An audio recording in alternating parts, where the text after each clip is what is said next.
طالب علمों को कामयाब होने के लिए 3 निकात। अव्वल, अपने हदफ को सामने रखें। हर रोज अपने हदफ को याद करें और अपनी मेहनत को इसकी तरफ समेटें। दूसरा, तालीम हासिल करने की आदत डालें। पढ़ाई को आपकी रोजमर्रा की जिंदगी का हिस्सा बनाएं। तीसरा, सोच विचार का आदत डालें।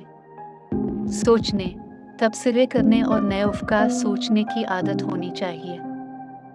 चौथा, मनफी सोच से इज्तनाब करें। खुद को मुस्बत ख्यालात में रखें और हर चीज़ का अच्छे पहलू देखें। पांचवा, बेताबी से बचें। सब्र का दामन न छोड़ें।